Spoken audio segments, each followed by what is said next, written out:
الحمد للہ وکفی وسلام علی عبادہ الذین اصطفی اما بعد فاعوذ باللہ من الشیطان الرجیم بسم اللہ الرحمن الرحیم اذا زلزلت الارض زلزالها واخرجت الارض اثقالها وقال الانسان ما لها يومئذ تحدث اخبارها بان ربك اوحى لها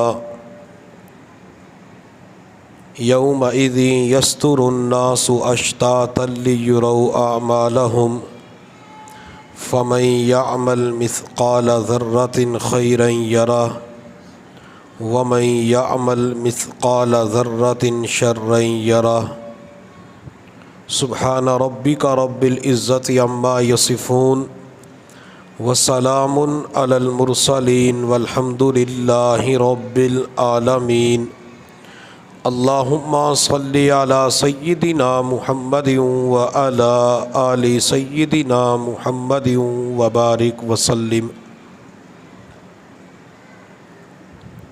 گزشتہ سال رمضان المبارک کے آخری عشرے میں قرآن مجید فرقان حمید کی آخری 10 سورتوں کی تفسیر اور تشریح کی تھی۔ انشاءاللہ ان چند ایام کے اندر روزانہ عصر کی نماز کے بعد قرآن پاک کی چند سورتوں کی تفسیر ہوگی۔ تقریباً 6 سورتوں کی تفسیر انشاءاللہ مکمل کی جائے گی۔ تفسیر اور ترجمہ بیان کرنے کا مقصد یہ ہے کہ ہمیں پتہ چلے کہ ہم نماز کے اندر کیا پڑھ رہے ہوتے ہیں۔ ہم کسی بھی سورت کی تلاوت کرتے ہیں تو اس میں ہمیں علم ہونا چاہیے کہ ہم نے اس وقت کیا پڑھا، اس آیت کا ترجمہ اور مفہوم کیا بنتا ہے۔ جب بندے کو قرآن عظیم الشان کا ترجمہ اور تفسیر آتی ہے تو اللہ تعالیٰ بندے کو نماز کے اندر ایک روحانی کیفیت عطا فرما دیتے ہیں۔ بندہ جب بھی قرآن پڑھتا ہے تو اس کی توجہ اللہ کی طرف چلی جاتی ہے کہ میرے اللہ نے اس آیت کے اندر یوں فرمایا، میرے اللہ نے اس آیت کے اندر اس بات کا حکم دیا۔ اور جس بندے کی توجہ نماز کے اندر اللہ کی طرف چلی جاتی ہے اللہ تعالیٰ اس کی نماز کو قبول فرما لیتے ہیں۔ مشکات شریف کی روایت ہے، حضور صلی اللہ علیہ وسلم نے ارشاد فرمایا احسان کی تعریف کرتے ہوئے کہ تم اللہ تعالیٰ کی عبادت ایسی کرو گویا کہ تم اللہ کو دیکھ رہے ہو۔ اگر تمہاری کیفیت یہ نہیں بنتی تو ایسی عبادت کرو گویا کہ اللہ تمہیں دیکھ رہا ہے۔ جس بندے کو یہ کیفیت مل جاتی ہے نماز کے اندر، نماز سے باہر، اس بندے کے لیے گناہوں سے بچنا آسان ہو جاتا ہے۔ میں بارہا کہا کرتا ہوں کہ انسان اللہ تعالیٰ سے 2 نعمتیں بار بار مانگے، ایک اللہ کا در مانگے اور دوسرا اللہ کا ڈر مانگے۔ جسے اللہ کا در مل جاتا ہے وہ شرک، بدعات اور رسومات سے بچ جاتا ہے، اور جسے اللہ کا ڈر مل جاتا ہے اس کے لیے گناہوں سے بچنا آسان ہو جاتا ہے۔ جسے اللہ کا ڈر مل جاتا ہے تو اس کی کیفیت یہ بن جاتی ہے غم حیات کے سائے محیط نہ کرنا، غم حیات کے سائے محیط نہ کرنا، کسی غریب کو دل کا غریب نہ کرنا، میں امتحان کے قابل نہیں میرے مولا، مجھے گناہ کا موقع نصیب نہ کرنا۔ اللہ گناہوں کے مواقع سے بندے کی حفاظت فرما دیتے ہیں۔ آپ حضرات کے سامنے سورۃ الزلزال کی تلاوت کی ہے۔ میرے اللہ نے اس سورۃ مبارکہ کے اندر ارشاد فرمایا اذا زلزلت الارض زلزالها، جب زمین کو اس کے بھونچال کی وجہ سے جھنجھوڑ دیا جائے گا۔ وَأَخْرَجَتِ الْأَرْضُ أَثْقَالَهَا، اور زمین اپنے سارے بوجھ باہر نکال دے گی۔ وَقَالَ الْإِنسَانُ مَا لَهَا، انسان کہے گا کہ اس زمین کو کیا ہو گیا۔ يَوْمَئِذٍ تُحَدِّثُ أَخْبَارَهَا، اس دن زمین اپنی ساری خبریں بیان کرے گی۔ بِأَنَّ رَبَّكَ أَوْحَىٰ لَهَا، اس لیے کہ تیرے رب نے اس کو حکم دیا ہوگا۔ يَوْمَئِذٍ يَصْدُرُ النَّاسُ أَشْتَاتًا، اس دن لوگ گروہوں کی شکل میں واپس جائیں گے۔ لِيُرَوْا أَعْمَالَهُمْ، تاکہ ان کو اعمال دکھا دیے جائے۔ فَمَن يَعْمَلْ مِثْقَالَ ذَرَّةٍ خَيْرًا يَرَى، جو ذرہ برابر بھی نیکی کرے گا تو اس کو دیکھ لے گا۔ وَمَن يَعْمَلْ مِثْقَالَ ذَرَّةٍ شَرًّا يَرَى، جو ذرہ برابر گناہ برائی کرے گا تو اسے قیامت کے دن وہ دیکھ لے گا۔ اس صورت مبارکہ کی پہلی آیت کے اندر اللہ رب العزت نے فرمایا اذا زلزلت الارض زلزالها، کہ زمین کو اس کے بھونچال کی وجہ سے جھنجھوڑ دیا جائے گا۔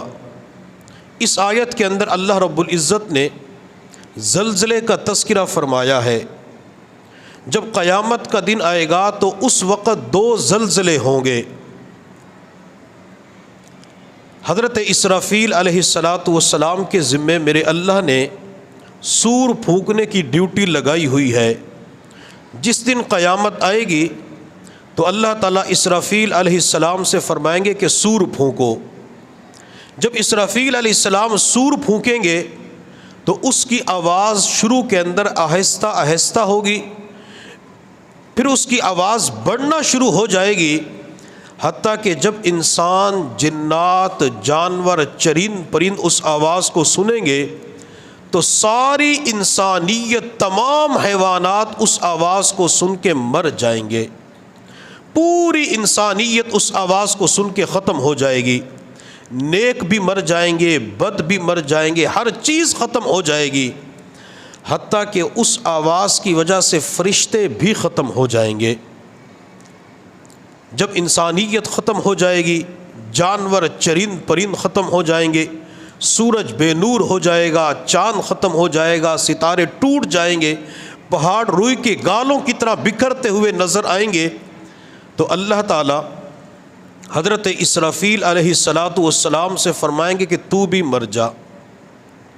حضرت جبرائیل علیہ السلام سے فرمائیں گے کہ تو بھی مر جا۔ بڑے بڑے فرشتے بھی ختم ہو جائیں گے۔ اللہ رب العزت اسرائیل علیہ السلام سے پوچھیں گے، اسرائیل، یہ مسند احمد کی روایت ہے کہ اسرائیل اب کون بچا؟ تو حضرت اسرائیل علیہ السلام جواب دیں گے، اللہ اوپر تیری ذات ہے اور نیچے میں ہوں۔ میرا اللہ فرمائے گا اسرائیل تو بھی مر جا۔ پوری انسانیت کی روح نکالنے والا اسرائیل بھی ختم ہو جائے گا۔ کتابوں کے اندر لکھا ہے کہ جب اسرائیل ختم ہوں گے تو اس وقت ان کی چیخ نکلے گی۔ اگر انسانیت زندہ ہوتی تو اس چیخ کو سن کر انسانیت کے کلیجے پھٹ جاتے۔ ساری انسانیت، فرشتے، جنات، چرند پرند ختم ہو جائیں گے۔ جب تک اللہ چاہیں گے یہی سلسلہ چلتا رہے گا۔ کائنات کے اندر صرف اور صرف اللہ کی ذات باقی ہوگی۔ کل من علیہا فان وَيَبْقَى وَجْهُ رَبِّكَ ذُو الْجَلَالِ وَالْإِكْرَامِ۔ دوسری جگہ میرے اللہ نے فرمایا كُلُّ شَيْءٍ حَالِكٌ إِلَّا وَجْهَهُ، کہ ہر چیز ختم ہو جائے گی، صرف اور صرف اللہ رب العزت کی ذات باقی رہے گی۔ یہ پہلا زلزلہ، پہلا سور ہوگا۔ پھر جب اللہ تعالیٰ چاہیں گے کہ انسانیت کو دوبارہ زندہ کیا جائے تو اللہ تعالیٰ سب سے پہلے فرشتوں کو وجود عطا فرمائیں گے۔ حضرت اسرافیل علیہ السلام کو دوبارہ وجود ملے گا تو اللہ تعالیٰ فرمائیں گے اسرافیل دوبارہ سور پھونکو۔ حضرت اسرافیل علیہ السلام جب دوبارہ سور پھونکیں گے تو زمین کے اندر زلزلہ آئے گا، اور اس زلزلے سور کی آواز کی وجہ سے ساری انسانیت اپنی قبروں سے باہر نکل آئے گی، سارے انسان زندہ ہو جائیں گے۔ تو اس آیت کے اندر اللہ رب العزت نے جس زلزلے کا تذکرہ کیا ہے وہ دوسرے زلزلے کا تذکرہ کیا کہ ایک وقت آئے گا کہ جب اللہ تعالیٰ ساری انسانیت کو قبروں سے اٹھائیں گے۔ جب نبی علیہ الصلوۃ والسلام نے مشرکین مکہ کے سامنے یہی چیز پیش کی کہ انسان مر جائے گا، مٹی ہو جائے گا، اللہ اسے دوبارہ زندہ کریں گے، تو عاص بن وائل نبی علیہ الصلوۃ والسلام کی خدمت کے اندر کہنے لگا، مسلمانوں کے پیغمبر، کیا مرنے کے بعد بھی دوبارہ زندہ ہونا ہے؟ کیا مرنے کے بعد بھی حساب و کتاب ہونا ہے؟ کیا مرنے کے بعد بھی دوبارہ زندگی ملنی ہے؟ ایسا نہیں ہو سکتا، مر جائیں گے تو ختم ہو جائیں گے۔ اللہ نے سورہ یاسین کے اندر اسی کو بیان کیا، تو حضور صلی اللہ علیہ وسلم نے اللہ کے حکم سے اس شخص کو جواب دیا، قُلْ يُحْيِيهَا الَّذِي أَنشَأَهَا أَوَّلَ مَرَّةٍ، کہ جس اللہ نے ان کو پہلی مرتبہ زندگی دی ہے، وہ اللہ اس کو دوبارہ زندہ کرنے پر قدرت رکھتا ہے، وہ اللہ دوبارہ بھی کھڑا کر سکتا ہے۔ جب انسان مر جاتا ہے تو مرنے کے بعد اسے قبر کے اندر دفن کیا جاتا ہے، جب تک اللہ چاہیں گے قبر کے اندر آرام کرتا رہے گا، اور جب اللہ زلزلے کی صورت پیدا فرمائیں گے، انسانیت قبروں سے اٹھے گی، تو اس وقت انسان کہیں گے، یا ویلنا من بعثنا من مرقدنا، کہ ہم تو بڑے آرام سے سوئے ہوئے تھے، ہمیں قبروں سے کس نے اٹھا دیا؟ اللہ رب العزت اس وقت جواب دیں گے، ھذا ما وعد الرحمن وصدق المرسلون، یہ رحمان کا وعدہ ہے اور پیغمبروں نے تمہیں سچ کہا تھا کہ مرنے کے بعد دوبارہ زندہ ہونا ہے۔ اللہ نے مجھے اور آپ کو جو زندگی عطا فرمائی ہے، ہم نے مرنے کے بعد جب اٹھیں گے تو اس پوری زندگی کا اللہ کو حساب و کتاب دینا ہے۔ اللہ رب العزت کو زندگی کے پل پل کا حساب و کتاب دینا ہے۔ ایک اللہ والے نے اپنے بیٹے کو دکان بنا کے دی اور بیٹے سے کہا کہ بیٹا، روزانہ شام کے وقت مجھے حساب و کتاب دینا ہے، کیا کمایا، کیا خرچ ہوا، کتنی پرافٹ ہوئی، کتنا نقصان ہوا۔ بچہ چند دن تک حساب و کتاب دیتا رہا۔ چند دن کے بعد اپنے والد سے کہنے لگا، ابو یہ روزانہ کا حساب و کتاب میرے لیے مشکل ہے، میں روزانہ کا حساب و کتاب نہیں دے سکتا۔ تو بوڑھے باپ نے کہا کیوں؟ تو بچہ کہنے لگا کہ روزانہ رجسٹر اٹھانا، ایک ایک بندے کا حساب دینا، اس پہ وقت لگ جاتا ہے، چیزیں بھول جاتا ہوں۔ تو اس وقت والد کی آنکھوں میں آنسو آ گئے۔ بوڑھا باپ رو کر کہنے لگا، بیٹا دکان کا چلانا مقصود نہیں تھا، تجارت کروانا مقصود نہیں تھا، تجھے ایک سبق سکھانا تھا۔ تو بچہ کہنے لگا، ابو کیا دکان کے اندر بھی سبق ملتا ہے؟ کیا تجارت کے اندر بھی تعلیم و تربیت ہوتی ہے؟ بوڑھا باپ کہنے لگا، بیٹا جب تو اپنے بوڑھے باپ کو ایک دن کا حساب و کتاب نہیں دے سکتا، تو قیامت کے دن اپنے رب ذوالجلال کو زندگی کے پل پل کا حساب و کتاب کیسے دے گا؟ تو انسان نے قیامت کے دن اللہ کو حساب و کتاب دینا ہے۔ جوانی کے بارے میں حساب و کتاب دینا ہے، علم کے بارے میں حساب و کتاب دینا ہے، عمل کے بارے میں حساب و کتاب دینا ہے، کمانے اور خرچ کرنے کے بارے میں حساب و کتاب انسان نے اللہ رب العزت کو دینا ہے۔ تو جب دوسری مرتبہ سور پھونکا جائے گا، زلزلہ آئے گا، وَأَخْرَجَتِ الْأَرْضُ أَثْقَالَهَا، جو کچھ بھی زمین کے اندر ہوگا تو زمین سب کچھ باہر نکال دے گی۔ زمین کے اندر انسان ہوں گے، وہ باہر آ جائیں گے۔ زمین کے اندر سونا، چاندی، ہیرے، جواہرات، تانبا، کوئلہ، یہ ساری معدنیات باہر آ جائیں گی۔ اب اللہ تعالیٰ قیامت کے دن یہ ساری چیزیں زمین سے باہر کیوں نکلوائیں گے؟ تو علماء کرام نے لکھا ہے کہ جب سارا مال، ساری دنیا باہر آئے گی تو اس وقت انسانوں سے کہا جائے گا کہ یہ وہ مال ہے جس مال کی خاطر تم نے رب کو ناراض کیا تھا، یہ وہ مال ہے جس مال کی تم زکوٰۃ نہیں نکالتے تھے، یہ وہ مال ہے جس مال کی وجہ سے بھائی بھائی کا گریبان پکڑ لیتا تھا، یہ وہ مال ہے جس مال کی وجہ سے تم نے اپنی بہنوں کے ساتھ لا تعلقی کر دی تھی، یہ وہ مال ہے جس کی وجہ سے تم نے رشتہ داروں کے ساتھ بول چال کو ختم کر دیا تھا، یہ وہ مال ہے جس مال کی وجہ سے تم نے کچہریوں اور عدالتوں کے اتنے سال دھکے کھائے تھے، اب اس مال سے تم فائدہ اٹھا سکتے ہو، یہ مال تمہیں ہرگز فائدہ اٹھانے والا نہیں ہے۔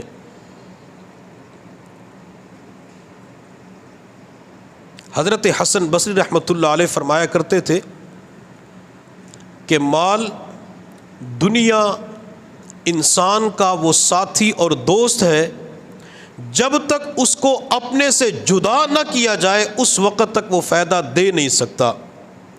انسان کا دوست اور ساتھی وہ ہوتا ہے کہ جب تک اس کے قریب رہے اس کو فائدہ پہنچاتا ہے، لیکن مال، پیسہ، کرنسی، درہم، دینار، یہ وہ ساتھی اور دوست ہیں جب تک بندے کی جیب میں ہے اس وقت تک بندے کو فائدہ نہیں پہنچا سکتے۔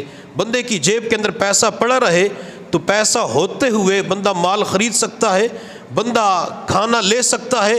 جب اسے اپنی جیب سے جدا کرے گا، جب یہ ساتھی کسی اور کے ہاتھ میں جائے گا، تب انسان مکان بھی بنا سکتا ہے، دکان بھی خرید سکتا ہے، انسان لباس بھی خرید سکتا ہے، انسان کھانا پینا بھی خرید سکتا ہے۔ جب تک انسان کے پاس ہے اس وقت تک فائدہ نہیں دیتا۔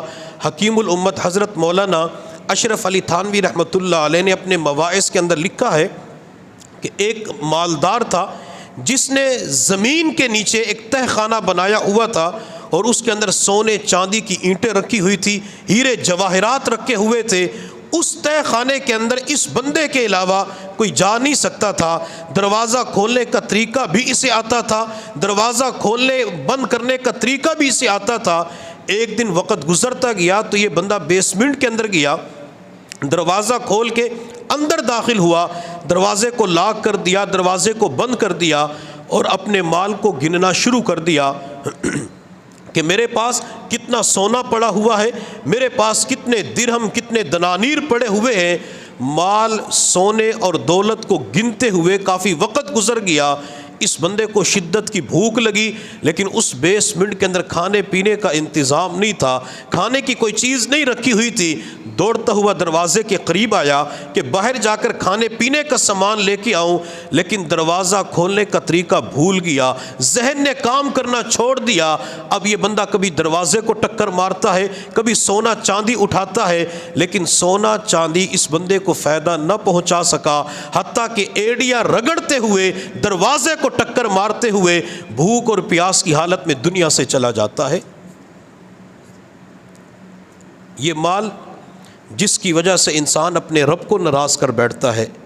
مال کو حاصل کرنے کے لیے انسان جائز اور ناجائز کا فرق بھی ختم کر دیتا ہے، کہتے بس مال آنا چاہیے۔ قرضہ مل رہا ہے، کس طریقے سے مل رہا ہے، شریعت مطہرہ نے اس کی اجازت دی ہے یا نہیں دی، سود کے اوپر قرضہ مل رہا ہے، کہتے مال بس میرے پاس آنا چاہیے۔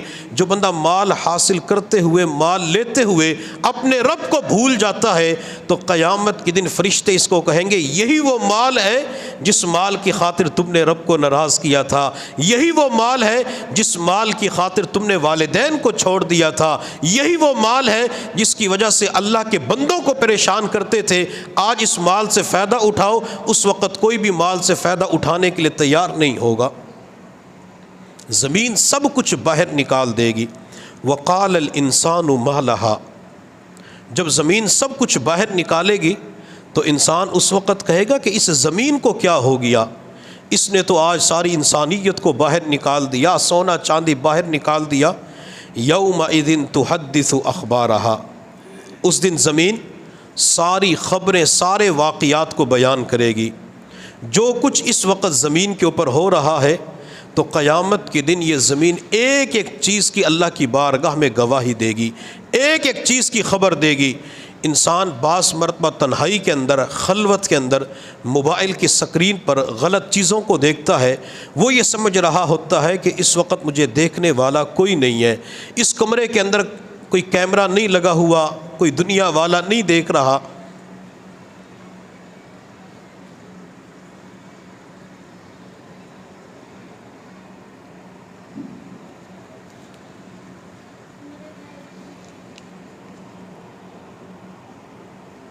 ٹھیک ہے انشاءاللہ۔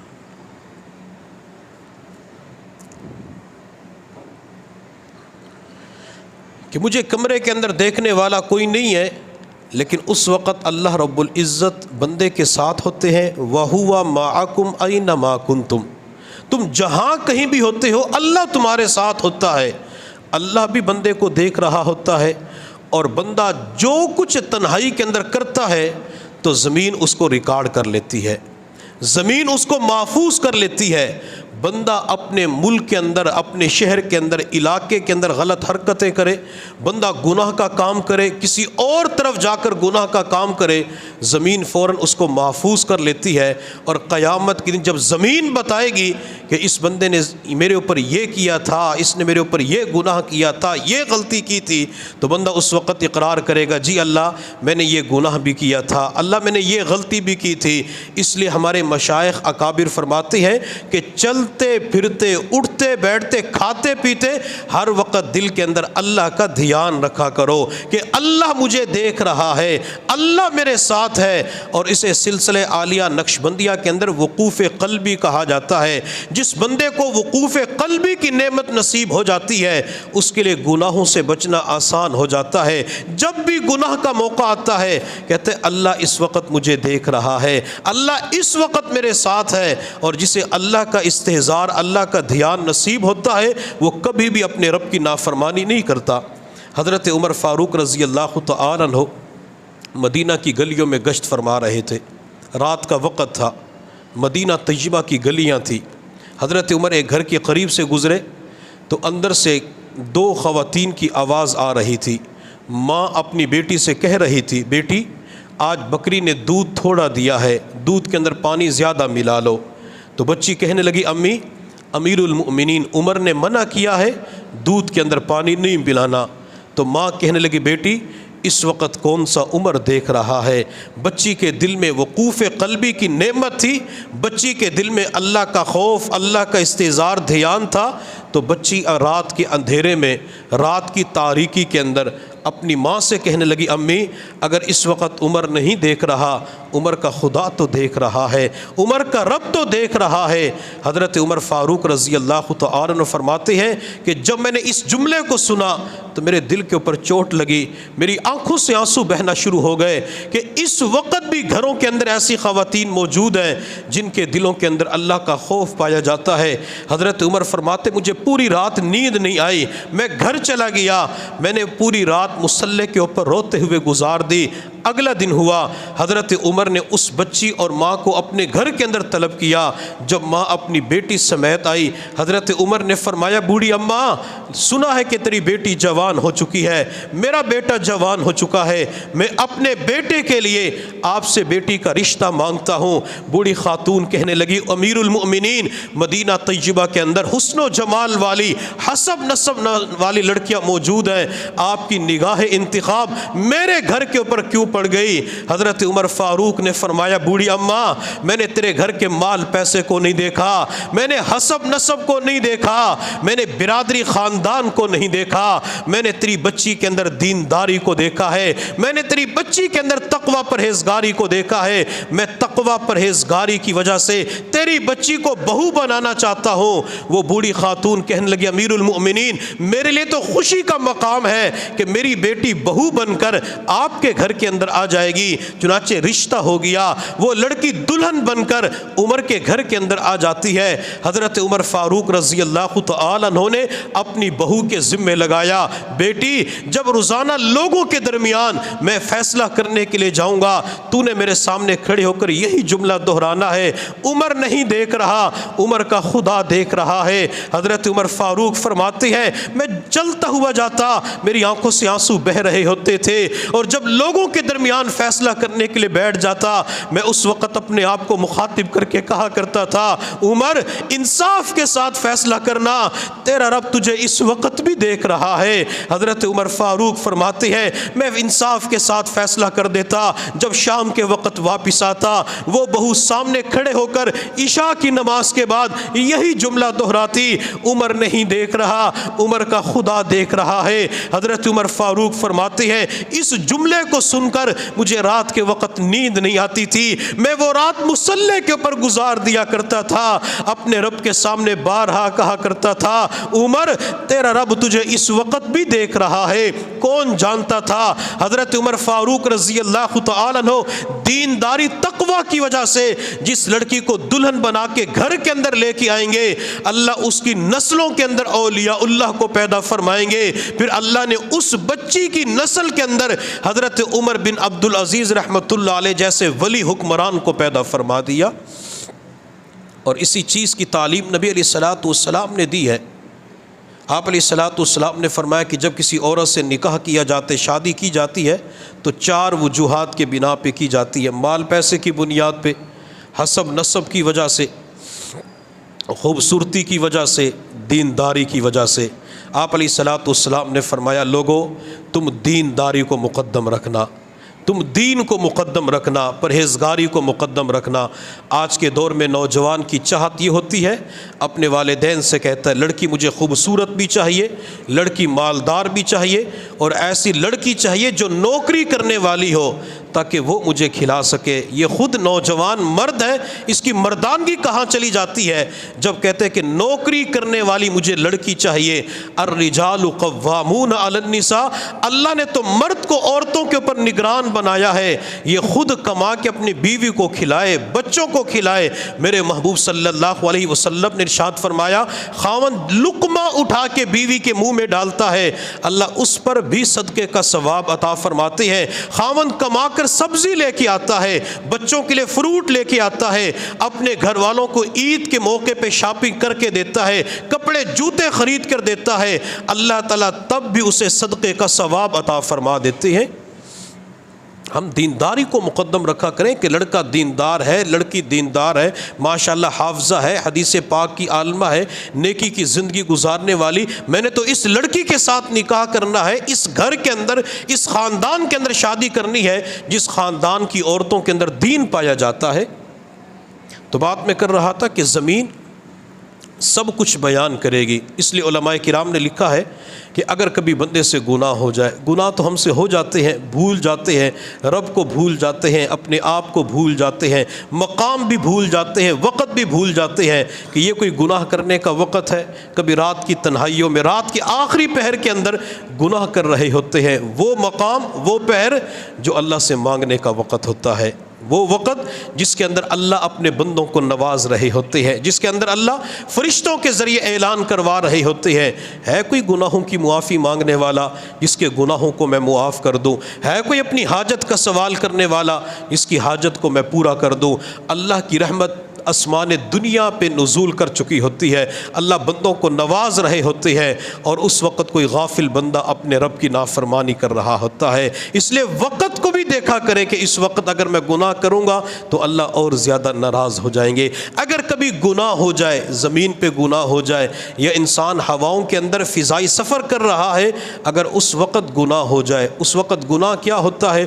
بندہ احرام کی حالت میں چادریں پہن کر اللہ کے گھر جا رہا ہوتا ہے، مکہ مکرمہ کی طرف جا رہا ہوتا ہے، جہاز کے اندر اپنی سیٹ پہ بیٹھ جاتا ہے، اور جہاز کے اندر مختلف ایئر ہوسٹس آتی ہیں تو یہ ان کی طرف دیکھنا شروع کر دیتا ہے۔ احرام کی حالت ہوتی ہے، زبان پہ لبیک اللہم لبیک کی صدا ہوتی ہے، لیکن اس وقت بھی اس کی نظر قابو کے اندر نہیں ہوتی۔ زمین کی بجائے یہ فضا کے اندر رب کو ناراض کر رہا ہوتا ہے، یہ فضا کے اندر رب کو اللہ کی نافرمانی کر رہا ہوتا ہے۔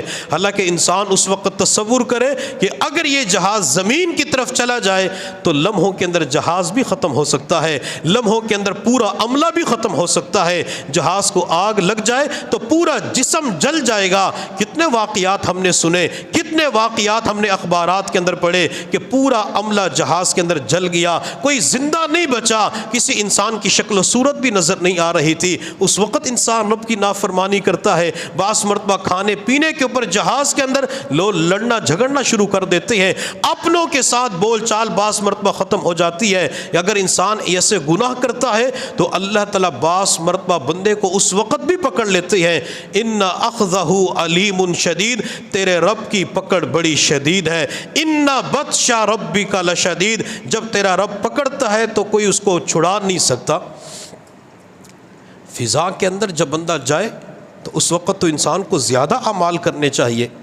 ہمارے حضرت جی دامت برکاتہم العالیہ کے خلیفہ مجاز تھے حضرت مولانا سید عبد الوہاب شاہ صاحب رحمۃ اللہ علیہ حاصل پور والے، وہ فرمایا کرتے تھے کہ جب کوئی انسان جہاز کے اوپر بیٹھ جائے اور جہاز رنوے سے اڑان لے تو اس وقت لا الہ الا اللہ کی کثرت کریں۔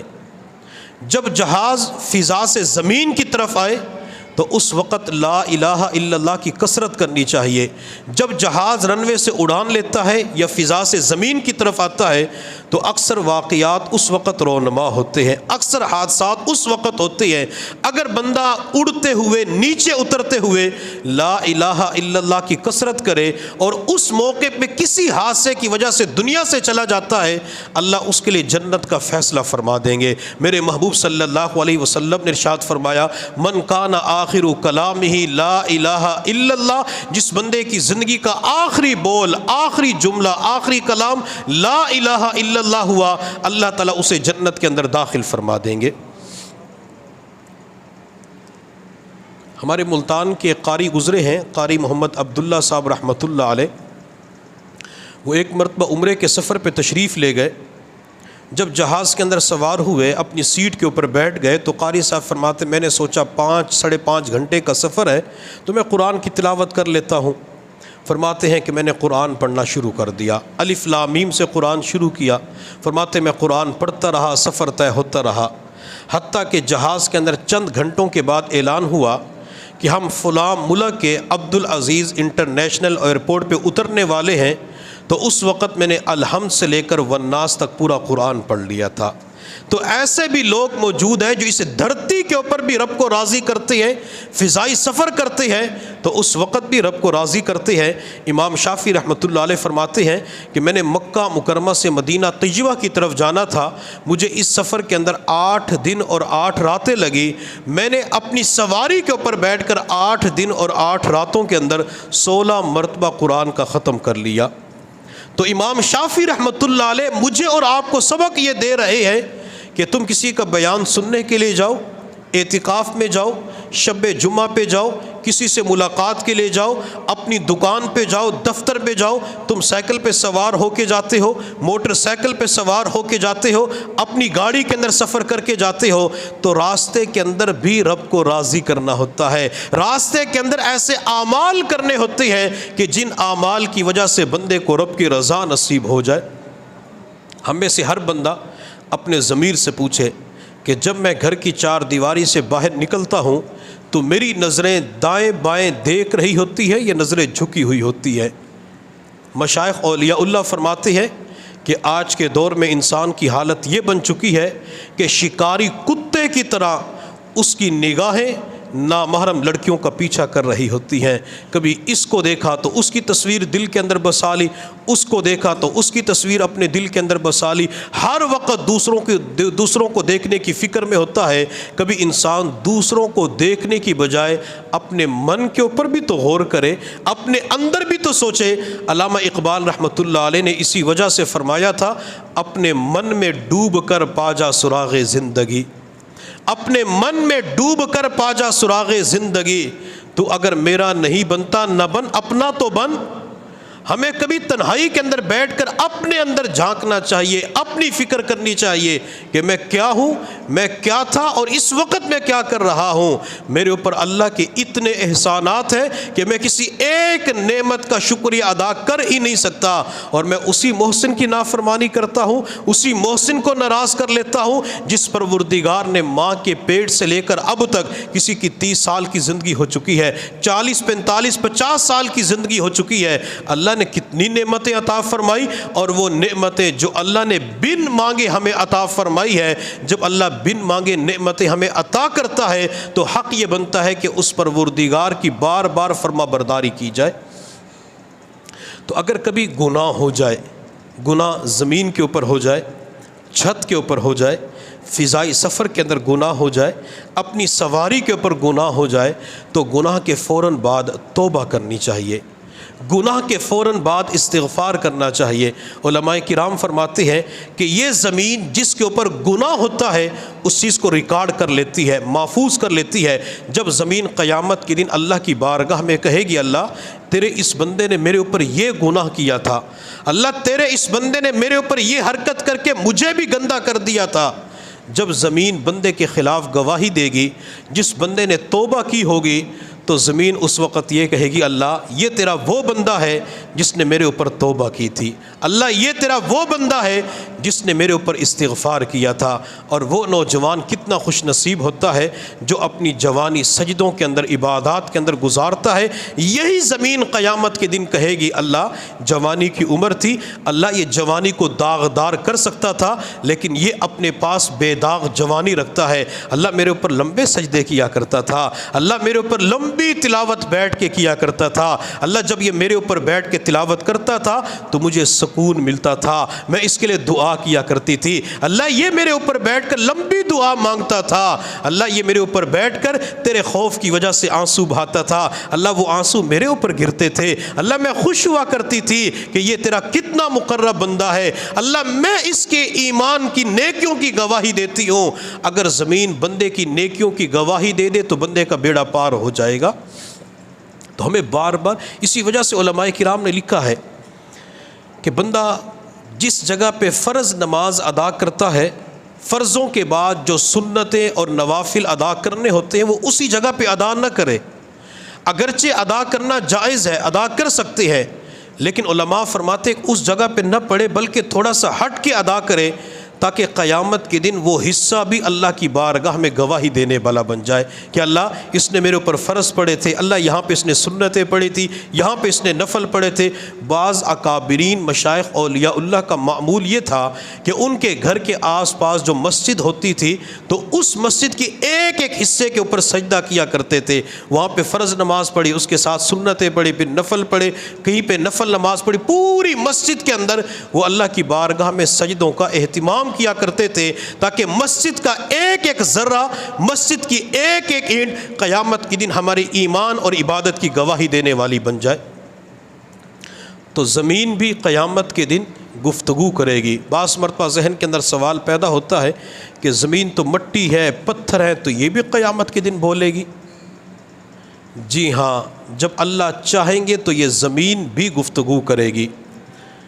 ایک اللہ والے سفر کر رہے تھے تو سفر کے اندر کوئی انگریز تھا، تو اس نے کہا کہ تمہارے قرآن کے اندر یہ لکھا ہوا ہے یوم تشہد علیہم السنتہم وایدیہم وارجلہم بما کانوا یعملون، کہ قیامت کے دن ہاتھ بولیں گے، قیامت کے دن پاؤں بولیں گے۔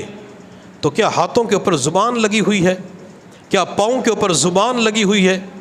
یہ نہیں ہو سکتا کہ قیامت کے دن ہاتھ بھی بولے، پاؤں بھی بولے۔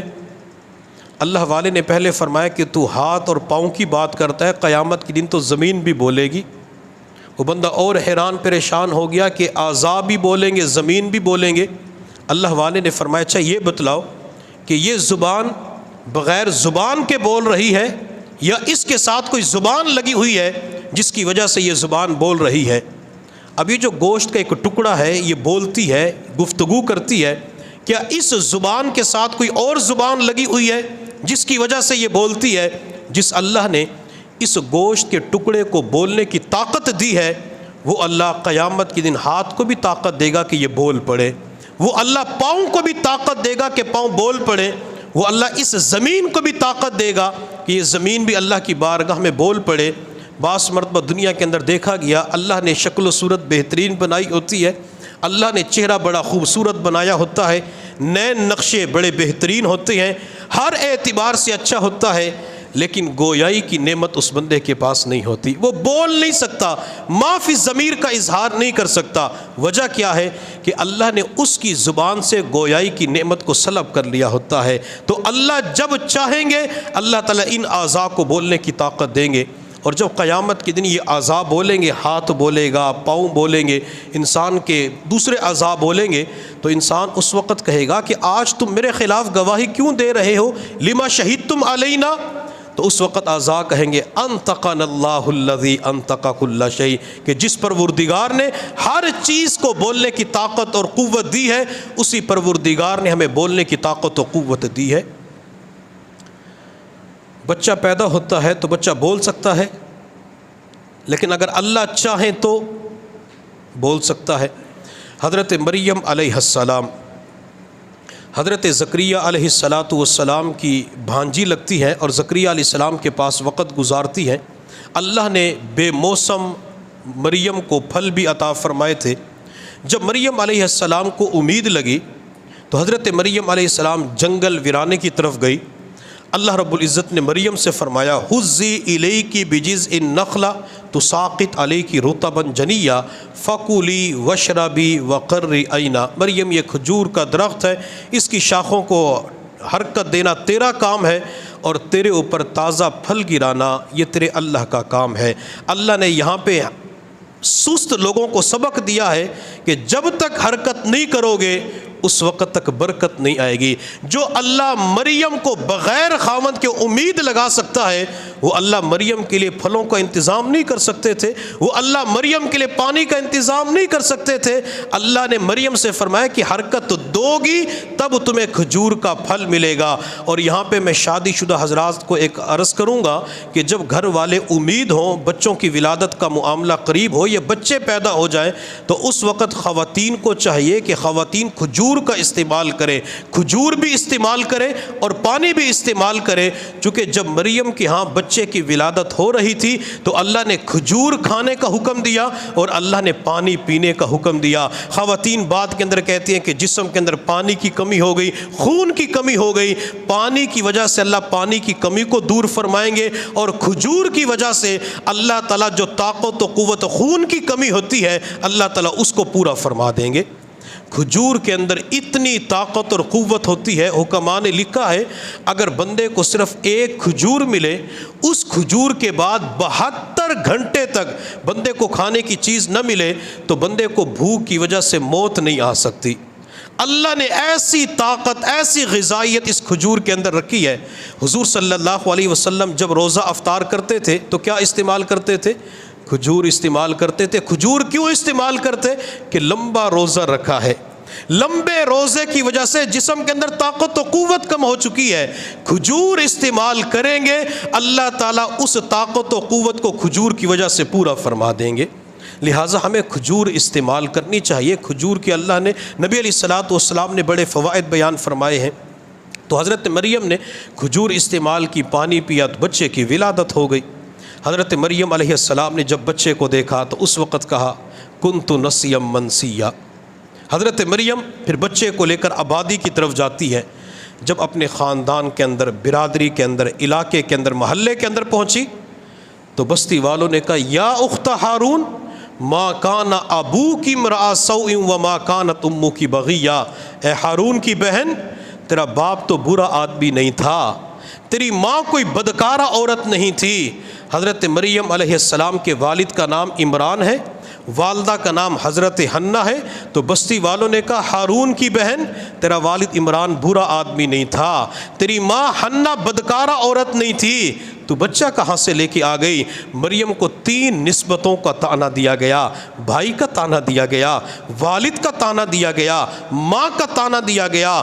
آج بھی کسی لڑکے سے کردار کے حوالے سے غلطی ہو جاتی ہے، کسی لڑکی سے کردار کے حوالے سے غلطی ہوتی ہے، آج بھی اسے انہی نسبتوں کا طعنہ دیا جاتا ہے کہ تو نے یہ غلط حرکت کر لی، تیرا بھائی تو ایسا نہیں ہے، تیری ماں تو ایسی نہیں ہے، تیرا والد تو ایسے نہیں ہے۔ حضرت مریم علیہ السلام کو جب 3 نسبتوں کا طعنہ دیا گیا، حضرت مریم علیہ السلام نے بچے کی طرف اشارہ کیا کہ اس بچے سے پوچھ لو یہ بچہ کس کا ہے۔ وہ بچہ 1 دن کا تھا۔ بستی والے کہنے لگے مریم کیا بچہ بھی بول سکتا ہے، بچہ بھی گفتگو کر سکتا ہے؟ قالوا کیف نکلم من کان فی المہد صبیا، یہ بچپن کے اندر بچہ بولتا نہیں ہے۔ حضرت مریم نے کہا میں نے تو چپ کا روزہ رکھا ہوا ہے، میں جواب نہیں دوں گی، آج یہ 1 دن کا بچہ جواب دے گا۔ اسی بچے سے پوچھو یہ بچہ کس کا ہے۔ وہ بستی والے بچے کے قریب آئے اور بچے سے کہا تو بتلا کس کا بیٹا ہے۔ وہ 1 دن کا بچہ ماں کی گود میں کہنے لگا انی عبداللہ، میں اللہ کا بندہ ہوں، آتانی الکتاب وجعلنی نبیا، اللہ نے مجھے کتاب انجیل دی ہے، اللہ نے مجھے نبی بھی بنایا ہے۔ اور آخر کے اندر کہا وبرم بوالدتی، مریم میری والدہ ہے اور اللہ نے مریم کے ساتھ حسن سلوک کا مجھے حکم دیا ہے۔ یا 1 دن کا بچہ ماں کی گود کے اندر بولتا ہوا نظر آتا ہے، کیوں؟ اللہ نے گویائی دی تھی۔ بخاری شریف کی روایت ہے،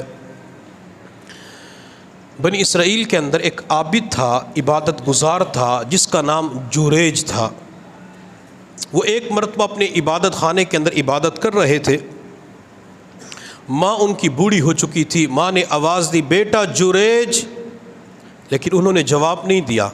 ان کا خیال یہ تھا کہ عبادت سے فارغ ہو کر امی کے پاس جاؤں گا۔ ماں نے پھر کہا بیٹا جریج، جریج نے کوئی جواب نہ دیا۔ اور میرے محبوب صلی اللہ علیہ وسلم کی تعلیم کیا ہے؟ آپ علیہ الصلاۃ والسلام نے فرمایا میری ماں آمینہ زندہ ہوتی اور مجھے کہتی بیٹا محمد، میں نفل نماز توڑ کے جواب دیتا جی میری امی، میں نفل نماز توڑ کے والدہ کے پاس جاتا۔ لیکن جریج کا معاملہ کچھ اور تھا۔ جریج نے کہا کہ میں عبادت سے فارغ ہو کے تب جاؤں گا۔ ماں نے تیسری مرتبہ پکارا بیٹا جریج، بچے نے جواب نہیں دیا۔ ماں بوڑھی ہو چکی تھی، ماں جذبات میں آ گئی، ماں کی زبان سے بد دعا نکل گئی، اللہ میرے بیٹے جریج کو اس وقت تک موت نہ دینا جب تک یہ بدکارہ عورت کا چہرہ نہ دیکھ لے۔ ماں کی جس طرح دعا قبول ہوتی ہے اسی طرح ماں کی زبان سے نکلی ہوئی بد دعا بھی قبول ہوتی ہے۔ اس لیے میں تمام حضرات سے درخواست کروں گا جن کے ماں باپ زندہ ہے یا کوئی ایک زندہ ہے دنیا کے اندر، ان سے دعا لیا کریں۔ کسی کہنے والے نے کیا خوب کہا، دور بیٹھا کوئی تو دعائیں دیتا ہے، دور بیٹھا کوئی تو دعائیں دیتا ہے، میں ڈوبتا ہوں سمندر اچھال دیتا ہے۔ کسی کے پیچھے ماں کی دعا ہوتی ہے، کسی کے پیچھے باپ کی دعا ہوتی ہے۔ اللہ ان دعاؤں کی برکت سے کبھی بھی بندے کو محروم نہیں فرماتے۔ جو حضرات اپنے گھروں سے اعتکاف کے لیے نکل رہے تھے تو ماں اس وقت کتنی دعائیں دے رہی تھی، والد کتنی دعائیں دے رہا تھا۔ یہ بندہ اگر تنہائی کے اندر بیٹھ کر اپنے والدین کی محبت اور شفقتوں کے اوپر غور کرے تو بندے کا ضمیر اس وقت کہتے جی ہاں تیرا والد تیرے لیے جتنی دعا کرتا ہے، تیری ماں جتنی تیرے لیے دعا کرتی ہے، اتنی دعائیں تو کرنے والا کوئی بھی نہیں ہے۔ ہمارے پاس اعتکاف سے ایک دن پہلے کوئی لڑکا اعتکاف کرنے کے لیے دور علاقے سے آیا، ماں باپ کا اکلوتا تھا، ایک ہی بیٹا ہے۔ جو ہی وہ ملتان کے اندر پہنچا تو پیچھے سے والد نے فون کر دیا کہ بیٹا مجھے آپ کی بہت یاد آ رہی ہے، آپ اعتکاف اسی علاقے کے اندر کر لو، قریب کی مسجد کے اندر کر لو۔ تو بیٹے نے کہا ابو یہ بات آپ صبح بھی تو کہہ سکتے تھے، میں نے تقریباً 4 گھنٹے کا روزے کی حالت میں سفر کیا، اب آپ مجھے بلا رہے ہیں۔ تو والد کہنے لگا بیٹا مجھے آپ کی یاد بہت آ رہی ہے، میں آپ کے بغیر رہ نہیں سکتا، مجھے پتہ ہے کہ میں نے چند گھنٹے کیسے گزارے ہیں۔ وہ بچہ پھر والد کی بات مانتے ہوئے واپس چلا گیا۔ جی ہاں ماں باپ کو اولاد کے ساتھ محبت ہوتی ہے، یہ انسان کو اس وقت پتہ چلتا ہے جب انسان کی پھر اپنی اولاد ہوتی ہے، جب انسان کے اپنے بیٹے اپنی بیٹیاں ہوتی ہیں تب پتہ چلتا ہے کہ ماں باپ میرے ساتھ کتنی محبت کیا کرتے تھے۔ تو ماں باپ سے ہمیشہ کے لیے دعائیں لیا کریں، ماں باپ کا دل نہ دکھایا کریں، ماں باپ کی بد دعا ہرگز نہ لیا کریں۔ کبھی ماں بد دعا دے دے تو ماں کو باپ کو منانے کی کوشش کیا کریں تاکہ وہ بد دعا دعا کے اندر تبدیل ہو جائے۔ حضرت جریج فرماتے ہیں جب ماں کی زبان سے بد دعا نکلی تو میں سمجھ گیا کہ ماں کی بد دعا پوری ہوگی۔ حضرت جریج فرماتے ہیں کہ چند دنوں کے بعد میں اپنے عبادت خانے کے اندر عبادت میں مشغول تھا تو کوئی عورت آئی بکریاں چرانے والی، اس نے اشارہ کیا، میں سمجھا کہ شاید اس عورت کو بھوک لگی ہوئی ہے، میں نے روٹی کا ٹکڑا اٹھا کے دینا چاہا تو اس نے لینے سے انکار کر دیا۔ تو میں نے کہا کہ یہاں پہ کیوں آئی ہو؟ اس خاتون نے کہا کہ جو ایک عورت کو مرض سے خواہش ہوتی ہے اسی سلسلے کے اندر آئی ہوں، آپ میری چاہت کو پورا کر دیں واپس چلی جاؤں گی۔ حضرت جریج فرماتے میں سمجھ گیا کہ ماں کی بد دعا پوری ہو چکی ہے۔ ماں نے بد دعا دی تھی اللہ میرے بیٹے جریج کو اس وقت تک موت نہ دینا جب تک بدکارہ عورت کا چہرہ نہ دیکھ لے۔ بدکارہ عورت آئی، چہرے کے اوپر نظر پڑ گئی۔ حضرت جریج فرماتے ہیں کہ میں اسی وقت اللہ کے سامنے رو پڑا کہ اللہ ماں کی بد دعا پوری ہو چکی ہے۔ وہ خاتون وہاں سے واپس چلی گئی، جنگل میں جا کے کسی چرواہے کے ساتھ بدکاری کے اندر مبتلا ہو گئی۔ امید لگ گئی، کئی مہینوں کے بعد پھر بچہ پیدا ہو گیا۔ جب بچے کو لے کر وہ آبادی کے اندر گئی تو بستی والوں نے کہا کہ یہ بچہ کہاں سے لے کے آئی ہے، تیری تو ابھی شادی نہیں ہوئی۔ تو اس خاتون نے کہا کہ یہ بچہ جریج کا ہے، جریج نے میرے ساتھ غلط حرکت کی ہے، اس حرکت کی وجہ سے بچہ پیدا ہو گیا۔ بستی والے جذبات میں آ گئے، مشتعل ہو گئے، اس عورت اور بچے کو لے کر جریج کے پاس پہنچے۔ جریج اپنے عبادت خانے میں عبادت کے اندر مشغول تھا۔ لوگ اندر آئے اور آ کر کہنے لگے جریج بڑا عبادت گزار بنا پھرتا ہے، بڑا صوفی بنا پھرتا ہے، اور تیرے کرتوت یہ ہے کہ خواتین کو بھی نہیں چھوڑتا۔ بستی والوں نے بالوں سے پکڑ کر عبادت خانے سے باہر نکال دیا، عبادت خانے کو گرا کے آگ لگا دی۔ حضرت جریج فرماتے میں سمجھ گیا کہ ماں کی بد دعا پوری ہو چکی ہے۔ حضرت جریج نے دونوں ہاتھ اللہ کی بارگاہ میں بلند کر کے عرض کیا، اللہ میں نے غلط حرکت نہیں کی، اللہ تو جانتا ہے میں کردار کے حوالے سے بالکل پاک اور صاف ہوں، اللہ میں نے عفت اور پاک دامنی کی زندگی گزاری ہے، اللہ میری زندگی کے اوپر بے حیائی، فحاشی اور یعنی کا داغ نہیں ہے، اللہ ماں کی بد دعا پوری ہو چکی ہے، اللہ مجھے عزت اور سرخروئی عطا فرما۔ حضرت جریج فرماتے میں دعا مانگ کے اس بچے کے پاس گیا جو بچہ ماں کی گود میں تھا۔ میں نے کہا بچہ تو بتلا کس کا بیٹا ہے؟ بخاری شریف کی روایت ہے وہ 1 دن کا بچہ اپنی ماں کی گود کے اندر بول پڑا کہ میں جریج کا نہیں بلکہ میں فلاں چرواہے کا بچہ ہوں۔ 1 دن کا بچہ تھا، 1 دن کے بچے کو بولنے کی طاقت و قوت کس نے دی؟ اللہ رب العزت نے دی۔ جو اللہ چھوٹے بچوں کو بولنے کی طاقت و قوت دے سکتے ہیں، وہ اللہ قیامت کے دن اس ہاتھ کو بھی بولنے کی طاقت و قوت دیں گے۔ یہ ہاتھ بھی بولے گا، اس ہاتھ سے بندے نے جتنے گناہ کیے ہوتے ہیں، ہاتھ سے کسی کو ایذا پہنچائی ہوتی ہے، ہاتھ سے حرام کھایا ہوتا ہے، تو ہاتھ بولے گا اللہ اس نے خلوت کے اندر یہ گناہ کیا تھا، اللہ اس نے لوگوں کے سامنے سود کا پیسہ لے کے یہ گناہ کیا تھا۔ اور پاؤں بھی قیامت کے دن اللہ کی بارگاہ میں بندے کے خلاف گواہی دیں گے، اللہ یہ ان پاؤں کے ساتھ چل کر فحاشی کی طرف گیا تھا، اللہ یہ ان پاؤں کے ساتھ فلاں گناہ کی طرف گیا تھا۔ اور وہ بندہ بڑا خوش نصیب ہوتا ہے جس کے یہ پاؤں مسجد کی طرف اٹھتے ہیں، جس کے یہ پاؤں نیکیوں کی طرف اٹھتے ہیں۔ اس لیے ہمیں چاہیے کہ ہم جب بھی گناہ ہو جائے تو گناہ ہونے کے فوراً بعد اللہ کی بارگاہ میں معافی مانگ لیا کریں، تاکہ یہ زمین قیامت کے دن ہماری نیکیوں کی گواہی دینے والی بن جائے۔ زمین قیامت کے دن کیوں بولے گی؟ بِأَنَّ رَبَّكَ أَوْحَىٰ لَهَا، اللہ رب العزت زمین کو حکم دیں گے تو اللہ کے حکم کی اطاعت کرتے ہوئے زمین قیامت کے دن بولے گی۔ اس سے پتہ یہ چلا کہ کائنات کی تمام تر چیزیں اللہ کی مانتی ہیں، لیکن انسان اپنے پروردگار کی نہ مان کر اپنے اللہ کو ناراض کر بیٹھتا ہے۔ اس لیے ہمیں چاہیے کہ ہم ہر حال میں اللہ کی مانیں، ہر حال میں اپنے پروردگار کو راضی کریں۔ جس بندے کے سامنے یہ ہوتا ہے کہ میں نے اللہ کی اطاعت کرنی ہے، اللہ کی ماننی ہے، اللہ تعالیٰ اس بندے کو عمل کی توفیق عطا فرما دیتے ہیں۔ اللہ نفس و شیطان کے مکر و فریب سے بندے کی حفاظت فرما دیتے ہیں۔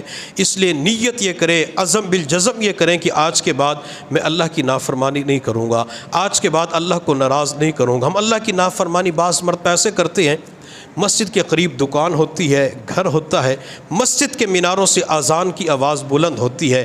اب اللہ کا حکم کیا ہے کہ اذان کی آواز سن کے مسجد کی طرف آ جاؤ، حی علی الصلاۃ حی علی الفلاح، او لوگوں نماز کی طرف آؤ، لوگوں کامیابی کی طرف آؤ۔ اب اذان کی آواز ہمارے کانوں کے اندر گونج رہی ہوتی ہے، لیکن ہم اتنا نفس کے پیچھے چلتے ہیں، سستی غالب ہو جاتی ہے کہ ہم ایک قدم اٹھا کے مسجد کی طرف چلنا شروع نہیں کرتے، نماز کو قضا کر لیتے ہیں۔ جو بندہ نماز چھوڑ دیتا ہے یوں سمجھ لے اس نے اپنے رب کو ناراض کر دیا۔ بعض مرتبہ کاروباری پریشانی آ جاتی ہے، صحت بندے کی خراب ہو جاتی ہے، قرضے بڑھنا شروع ہو جاتے ہیں، گھر کے اندر ہر وقت لڑائی جھگڑے کا بازار گرم رہتا ہے، تو لوگ کیا کہتے ہیں؟ کس نے کچھ کروا دیا ہے، کس نے کچھ کر دیا ہے، کالا علم کروا دیا، تعویذ کروا دیے۔ کس نے کچھ کروایا نہیں ہوتا، کس نے تعویذ نہیں کروائے ہوتے، کس نے کالا علم کالا جادو نہیں کروایا ہوتا، بلکہ وہ بندے کے اپنے اعمال ہوتے ہیں، جن اعمال گناہوں کی وجہ سے اللہ پریشانیوں کو بھیج دیتے ہیں۔ اور ایک بات یاد رکھے، جب بھی کوئی پریشانی آئے، جب بھی کوئی تکلیف آئے، تو سب سے پہلے اپنی نمازوں کی طرف دیکھا کرے کہ میں نمازوں کا اہتمام کرتا ہوں یا نہیں کرتا۔ اگر بندے کی نماز پوری ہے تب بھی پریشانی آ رہی ہے تو پھر بندہ نماز کے خشوع خضوع کی طرف دیکھے کہ نماز کو خشوع خضوع کے ساتھ ادا کرتا ہوں یا نہیں کرتا۔ اگر نماز خشوع خضوع کے ساتھ بندہ ادا کرتا ہے پھر بھی پریشانی آ جاتی ہے، پھر بندہ رب کے فیصلوں کے اوپر راضی رہے۔ کسی کہنے والے نے کیا خوب کہا، نہ تو ہجر ہے اچھا نہ وصال اچھا ہے، نہ تو ہجر ہے اچھا نہ وصال اچھا ہے، اللہ جس حال میں رکھے وہی حال اچھا ہے۔ اللہ خوشیوں کے اندر رکھے بندہ تب بھی راضی رہے، اللہ کی طرف سے تکالیف مصیبتیں پریشانی آ جائے بندہ تب بھی اللہ کے فیصلوں پہ راضی رہے۔ جو بندہ اللہ کے فیصلوں پہ راضی رہتا ہے اسے رضا برضا کہا جاتا ہے۔ اللہ تعالیٰ پھر ایک وقت آتا ہے کہ بندے کو اپنی رضا بھی عطا فرما دیتی ہیں۔ ایک بزرگ گزرے ہیں حضرت شاہ دولہ رحمۃ اللہ علیہ، ان کے علاقے کے اندر سیلاب آیا، ان کی بستی بند کے بالکل قریب تھی، تو بستی والے سارے مل کر حضرت کے پاس آئے، حضرت دعا کریں پانی کا رخ بدل جائے، اگر پانی آیا بند ٹوٹ گیا تو پوری بستی ڈوب جائے گی۔ شاہ دولہ رحمۃ اللہ علیہ نے اوزار اٹھائے، کسی اٹھائی اور بند کے قریب گئے اور بند کو جا کے خود توڑنا شروع کر دیا۔ تو لوگوں نے کہا کہ حضرت یہ تو خود پاؤں کے اوپر کلہاڑی مارنے والی بات ہے، خود ہی آپ بند کو توڑ رہے ہیں، وہ کہ خود ہی اپنی جان کو ہلاکت کے اندر ڈال رہے ہیں۔ اللہ والے نے ایک جملہ ارشاد فرمایا، جدھر مولا ادھر شاہ دولا، جدھر مولا ادھر شاہ دولا، کہ اگر اللہ کو منظور یہ ہے کہ ہم ڈوب جائیں تو مجھے بھی یہی منظور ہے، اگر اللہ کو یہ منظور ہے کہ ہم بچ جائیں تو اللہ ہماری حفاظت فرمائے گا۔ جو اللہ نبی علیہ الصلوۃ والسلام کی غار ثور میں حفاظت کر سکتا ہے، جو اللہ یونس علیہ السلام کو مچھلی کے پیٹ میں بچا سکتا ہے، جو اللہ آگ کے اندر ابراہیم علیہ السلام کی حفاظت کر سکتا ہے، جو تیز چھری کے نیچے اسماعیل کو بچا سکتا ہے، کیا وہ اللہ ہمیں نہیں بچائے گا؟ اگر اللہ کو منظور ہے تو اللہ بچائے گا۔ اللہ رب العزت کو یہ جملہ، یہ رضا اتنی پسند آئی، اللہ نے پانی کا رخ موڑ دیا، پانی کسی اور طرف چلا گیا۔ ہم اللہ کے فیصلوں کے اوپر راضی رہا کریں کہ اللہ میں تیرے فیصلوں کے اوپر راضی ہوں، اللہ تو جس حال میں رکھے گا میں تیرے فیصلے کے اوپر راضی ہوں، لیکن اللہ میں امتحان کے قابل نہیں ہوں۔ اللہ امتحان کے قابل تو وہ ہوتا ہے جو امتحان دے سکے، امتحان کے اندر پاس بھی ہو سکے۔ اللہ میں تو پہلے قدم پہ اقرار کرتا ہوں کہ میں امتحان نہیں دے سکتا، اللہ تو مجھے امتحان کے اندر، آزمائشوں کے اندر مبتلا نہ فرما، اللہ اس تکلیف کو ختم فرما، اللہ تو جس حال میں رکھے گا میں اسی حال کے اندر راضی رہوں گا۔ حضور صلی اللہ علیہ وسلم جب طائف کے میدان میں تشریف لے گئے، آپ علیہ الصلاۃ والسلام نے طائف کے میدان میں لوگوں کی جانب سے پتھر کھائے، پورا جسم آپ کا لہولہان ہو گیا، جسم مبارک زخمی ہو گیا، نعلین مبارک خون سے بھر گئے۔